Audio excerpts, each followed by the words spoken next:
10th standard का science 1 का 4th lesson start किया था, effect of electric current. Okay, अभी वहां पे हम लोगों ने प्रीवियस लेक्चर में देखा कि इलेक्ट्रिक करंट के वजह से कैसे मैग्नेटिक फील्ड जनरेट होता है। ओके, मैग्नेटिक नीडल का देखा हम लोगों ने, मैग्नेटिक वायर के बाजू में आयरन फिलिंग डाल के देखा हम लोगों ने, और नेक्स्ट लूप वाला देखा। ओके, अभी नेक्स्ट है magnetic field due to the current in the solenoid. Solenoid यानी क्या? ओके, सोलेनोइड यानी स्प्रिंग। देखो पेन के अंदर पहले जमाने में बहुत ज्यादा हम लोग टिकटॉक वाले पेन यूज करते थे, उसमें स्प्रिंग रहता, अभी कोई ज्यादा यूज नहीं करता। ओके, तो उसमें जो स्प्रिंग रहता है उसका अरेंजमेंट देखो, वो जो अरेंजमेंट रहता है स्प्रिंग का, वायर का या फिर वो स्प्रिंग का अरेंजमेंट देखो कैसा है। ओके, उस शेप को बोलते हैं सोलेनोइड। क्या बोलते हैं उसको? सोलेनोइड। अभी उस शेप का अगर हम लोग वायर करते हैं, उस शेप का वायर, तो उसके दो एंड को कनेक्ट करने का बैटरी से, ये देखो बैटरी से कनेक्ट किया है और ये की है। ओके, अभी क्या, अभी इस वायर से, सोलेनोइड वायर से क्या पास करने का? करंट। क्या पास करने का? करंट। तो क्या दिखता है? Okay, when the copper wire with the resistive coating is wound in a chain of loops like a spring, it is called solenoid. Okay, copper wire को कैसे वाउंड किया है? स्प्रिंग की तरह, तो उसको बोलते हैं solenoid. Whenever a electric current pass, वो सोलेनोइड। जब हम लोग इससे इलेक्ट्रिक करंट पास करेंगे, magnetic lines of force are produced in the pattern as shown in the figure. यहाँ पे देखो मैग्नेटिक लाइंस प्रोड्यूस होंगे, तो कहाँ पे मैग्नेटिक फील्ड जनरेट होगा? तो यहाँ पे भी होगा, यहाँ पे भी होगा, दोनों बाजू में होगा, इधर भी और इधर भी। ओके, तो ये देखो ये भी वायर के पॉइंट्स है, ये भी वायर के पॉइंट्स है, तो यहाँ पे भी मैग्नेटिक फील्ड जनरेट होगा, यहाँ पे भी मैग्नेटिक फील्ड जनरेट होगा। तो ऐसे सर्कल्स बनते जाएंगे, ऐसे सर्कल्स बनते जाएंगे, ऐसे सर्कल्स बनते जाएंगे। The properties of the magnetic field of solenoid are very similar to the magnetic field produced by the bar magnet. अभी ये बार मैग्नेट की वजह से, बार मैग्नेट कैसे रहता है? ये देखो ऐसे रेक्टेंगुलर, इसको बोलते हैं बार मैग्नेट। इस बार मैग्नेट से जो मैग्नेटिक फील्ड जनरेट होता है, वैसे ही ऐसे सोलेनोइड से मैग्नेटिक फील्ड जनरेट होगा। किससे जनरेट होगा? सोलेनोइड से। One of the open end of the solenoid acts as a magnetic north pole and the other as the magnetic south pole. Okay, अभी ये जो सोलेनोइड बार मैग्नेट है, ये ऐसा है, ये नॉर्थ, ये साउथ। ओके, तो ये अपना सोलेनोइड है, तो यहाँ पे भी एक नॉर्थ एक्ट होगा और एक क्या एक्ट होगा? As a south pole act होगा। Okay, the magnetic lines of force inside the solenoid are parallel to each other. Previous. Okay, ये देखो सोलेनोइड के अंदर वाला मैग्नेटिक लाइंस, ये देखो ये सब मैग्नेटिक लाइंस है, ये सब मैग्नेटिक लाइंस, ये वायर का शेप जो सोलेनोइड शेप है, ये अंदर वाला मैग्नेटिक लाइंस देखो, अंदर वाला मैग्नेटिक लाइन ऑलमोस्ट यहाँ पे अगर आप देखोगे तो ये मैग्नेटिक लाइंस क्या दिखते हैं? Almost parallel to each other. क्या दिखते हैं? Almost parallel to each other. कहाँ पे? सोलेनोइड के अंदर। This means that the intensity of magnetic field within the solenoid is uniform. ये जो सोलेनोइड के अंदर वाला मैग्नेटिक फील्ड जो है, ओके, वो मैग्नेटिक लाइंस क्या है? ऑलमोस्ट पैरेलल दिखते हैं। इसका मतलब क्या है? इसका मतलब है कि इस सोलेनोइड के अंदर का जो मैग्नेटिक फील्ड है वो ऑलमोस्ट सेम रहता है। क्या रहता है? Almost same. Okay, within the uniform everywhere, uniform यानी सेम रहता है। The magnetic field in a solenoid is uniform. Okay, तो इसके अंदर वाला, बाहर वाला नहीं, इधर वाला नहीं, अंदर वाला मैग्नेटिक फील्ड क्या रहेगा? सेम रहेगा। ओके, उसका intensity of magnetic field same रहेगा। और एक नेक्स्ट है, अभी ये छोटे छोटे जितने भी टॉपिक्स है उसके ऊपर आपको छोटे छोटे क्वेश्चंस पूछते हैं। प्रीवियस वाला हम लोगों ने देखा, वो लूप वाला या फिर जहाँ पे आयरन फिलिंग डाला है, वहाँ पे अलग अलग क्वेश्चंस पूछेंगे आपको कि अगर हम लोग ये करंट ज्यादा बढ़ाते हैं तो डिफ्लेक्शन में क्या होता है, करंट कम करते हैं तो क्या होता है, वायर से निडल को दूर रखते हैं और करंट पास करते हैं तो क्या निडल में डिफ्लेक्शन दिखाता है। ऐसे क्वेश्चंस आपको 1 मार्क्स के वहां पे पूछते हैं। एंड सोलेनोइड कभी-कभी 2 मार्क्स के लिए या फिर 1 मार्क्स के लिए सोलेनोइड आता है। The force acting on a current carrying a conductor in a magnetic field. ये भी बहुत इंपॉर्टेंट है, कभी कभी ये 3 मार्क्स के लिए पूछा जाता है। ओके, देखो क्या लिखा है उन्होंने, force acting on a current carrying a conductor. Okay, तो यहाँ पे देखो किससे करंट जा रहा है, करंट देखो ये वायर है, okay, current carrying a conductor, इससे करंट जा रहा है। ओके, इससे क्या जा रहा है, करंट। आगे क्या लिखा है, conductor in a magnetic field, जो वायर यानी कंडक्टर ऑलरेडी एक मैग्नेटिक फील्ड में रखा है। ये देखो ये मैग्नेट है, इसको बोलते हैं हॉर्सशू मैग्नेट। ओके, एक वायर है जिससे करंट पास हो रहा है, वो वायर ऑलरेडी यहाँ पे एक मैग्नेटिक फील्ड में रखा हुआ वायर, यानी कि ये देखो ये ऐसा, ये हॉर्सशू मैग्नेट यानी मैग्नेटिक फील्ड ऑलरेडी है और उससे एक वायर छोड़ा है, उसके अंदर से एक वायर छोड़ा है और उससे क्या पास कर रहा है, current. Okay, magnetic field already है। अभी तक जितने भी हम लोगों ने एग्जांपल देखे उसमें मैग्नेटिक फील्ड नहीं था, ऑलरेडी नहीं था। जब हम लोग करंट पास कर रहे थे तब मैग्नेटिक फील्ड जनरेट हो रहा था। अभी यहाँ पे आपको ऑलरेडी मैग्नेटिक फील्ड दिया हुआ है, वहां पे already magnetic field is there. Okay, and हम लोग उस कंडक्टर से करंट भी पास कर रहे हैं, तो क्या होगा, ओके, तो क्या होगा यहाँ पे देखो, when the current whenever the current is not flowing through the wire it remains straight। अगर इस वायर से करंट पास नहीं हो रहा, इस वायर से करंट पास नहीं हो रहा, तब तक ये वायर ऐसा स्ट्रेट रहेगा, वायर क्या रहेगा, स्ट्रेट। ओके, कुछ चेंजेस नहीं आएगा, हिलेगा नहीं, कुछ नहीं। Okay, when the current flows from top to bottom, okay, top to bottom, top to bottom. Okay, अगर करंट पास होता है from top to bottom, the wire bends and comes into position C.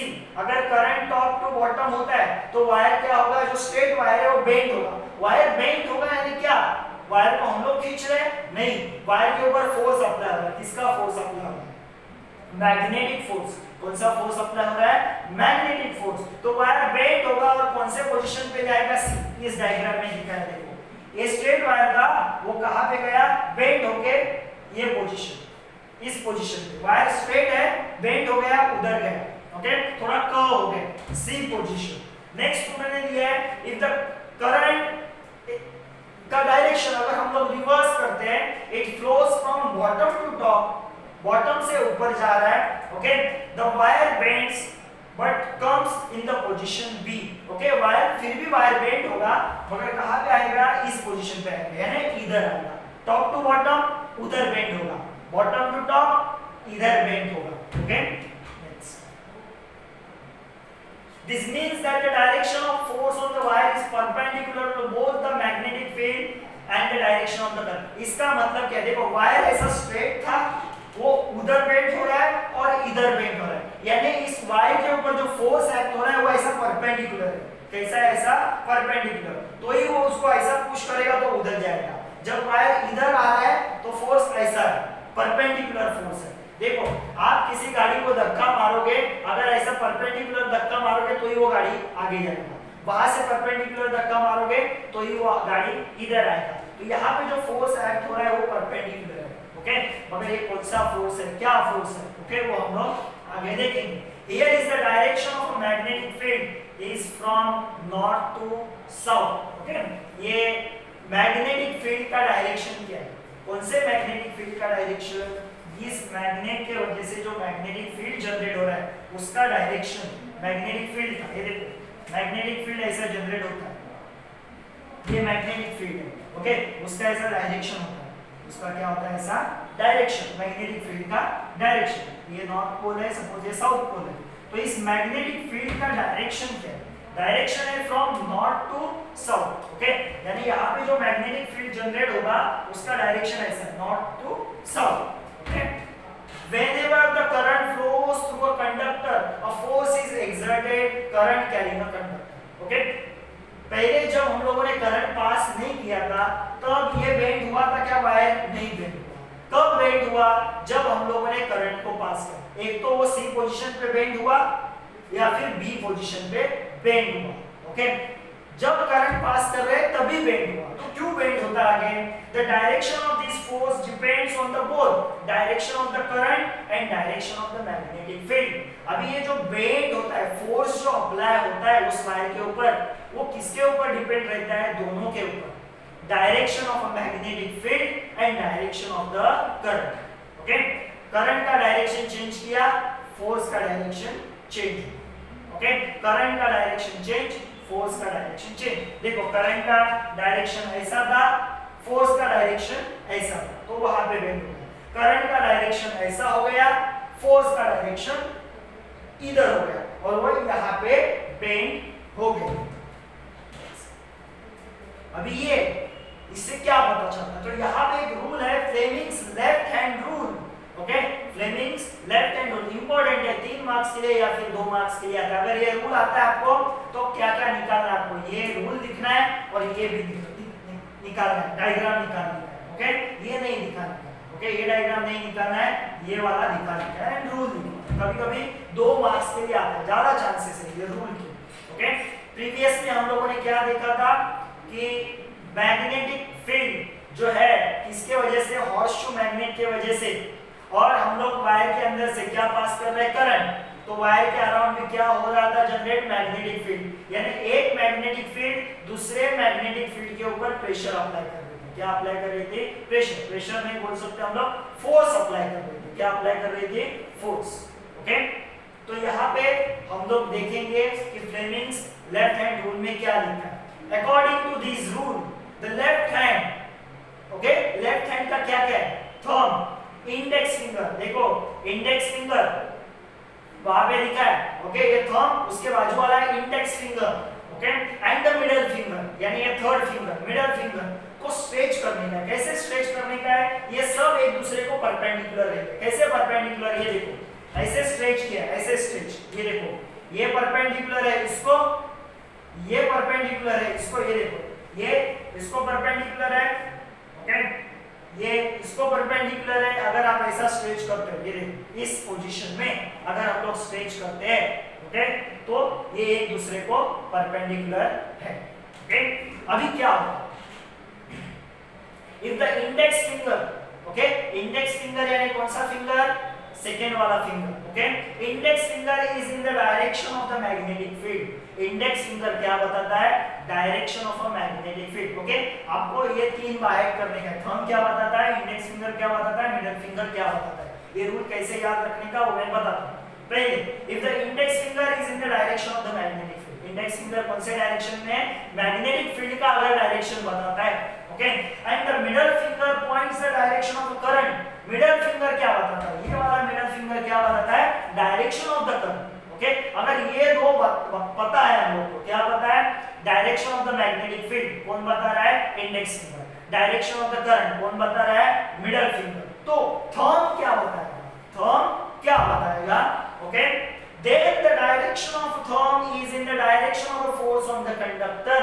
Okay, thumb क्या बताएगा कि उस conductor के ऊपर, wire के ऊपर फोर्स का डायरेक्शन क्या है? ये कौन बताएगा? थंब। ओके, अभी ये रूल देखो याद रखने का है, तो मैंने यहाँ पे देखो क्या लिखा है? BCA। अगर मुझे फ्लेमिंग्स लेफ्ट हैंड रूल याद रखना है तो मैं ये वर्ड ये याद रखूंगा, BCA। क्या याद रखने का? BCA। Fleming's left hand rule BCA। क्या याद रखने का? BCA। अब ये BCA में ही रूल छुपा हुआ है। B यानी क्या? C यानी क्या? A यानी क्या? ओके, तो A मेरा A यानी थंब, B यानी ये इंडेक्स फिंगर, सेकेंड वाला फिंगर, C यानी मेरा middle finger, central finger. Okay, देखो A यानी थंब, B यानी इंडेक्स एंड C यानी मिडिल फिंगर। तो ये 3 फिंगर हो गए, A B C। Okay, rule क्या बताता है मुझे? BCA। अभी ये BCA क्या है? ये BC जो है उसके आगे इफ लगाने का और C के बाद देन लगाने का रूल हो गया। ओके, तो उसके लिए मुझे पता होने चाहिए ये सिर्फ 3। क्या? A क्या बताता है, B क्या बताता है, C क्या बताता है? A क्या बताता है? Force on the conductor, direction of the force on the conductor. B क्या बताता है? Direction of magnetic field. And C क्या बताता है? Direction of the middle field. अगर मुझे ये पता है तो मैं क्या बोल सकता हूँ यहाँ पे? ओके, पहला ये लिखने का, उसके बाद स्टार्ट करने का इफ। B यानी कौन? Index finger shows the direction of the magnetic field and C यानी क्या?